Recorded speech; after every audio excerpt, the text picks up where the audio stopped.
Hi, everybody. This is Lee. We're going to discuss the monthly support and resistance for the stock market for March of 2023. And we're going to use the SPY to do that, although it's not really a good proxy. We'll get into that in a minute. But the charts we look at are going to come from the Trade Navigator software that I stare out on a daily basis. And this is the monthly SPY. And I use it as a proxy for the overall market, even though it's not, because the QQQ, which is for the NASDAQ, you've got the Dow, the Russell 2000, they can all go in different directions. They don't have to move together. So the SPY doesn't necessarily tell you what all the markets are going to do. However, you very rarely get a major move in the stock market, a 10 or 15% move in any direction, unless all of those indices agree. You might find an exception, but by and large, they'll go together with a big move. So what we're looking at on the chart here is just simple 3-period moving averages of the highs and lows that are displaced forward in time 1 bar. In other words, as of this bar here, which is February, we would add up the last 3 highs, divide by 3, and plot it there. And the same thing is true back here, except for it's a 3-period moving average of that. What we're looking at here in a real simple sense is 412 on the upside as resistance and 382 on the downside as support.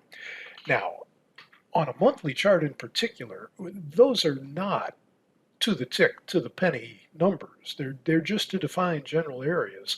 And what you want to do is go down in time periods. How far down depends on your tolerance and how close you want to be to the market. But you would go down in time periods to try to fine tune exactly where the support and resistance is coming in. And in this case, we're seeing that they have not been down to the lower band in a while. So you might make an assumption that going down to the lower band is the more likely scenario first here. You can see just by looking at the past charts, that doesn't necessarily have to be true. They can go a long time below the upper band or a long time above the lower band. It just doesn't matter. It's just from a probability standpoint, you kind of expect a reversion to the mean. They'd come back down eventually. Doesn't mean they have to do that. And if they do get down here, and especially if they break this 382 area, boy, good chance they'll go all the way down to test the October low back here, which was all the way down to 348. Now, I don't know if that will hold or not, but that's kind of like the next bastion of support. And if they can get going to the upside, we certainly have last month's high that could be a problem, which I believe was 418. Otherwise, we've got a swing high back here at 432 that could possibly be the next level for them to get through. Now, even though we're discussing support and resistance, I want to point something else out to you. I use a quick little 5-period RSI, that's the green line here, and the red line is the 13-period exponential moving average of that RSI. And if you go down and look at this, you can see that the RSI is really hugging really tightly to that moving average. You're not getting swings like you can see on the rest of the chart. It's very tight to that moving average.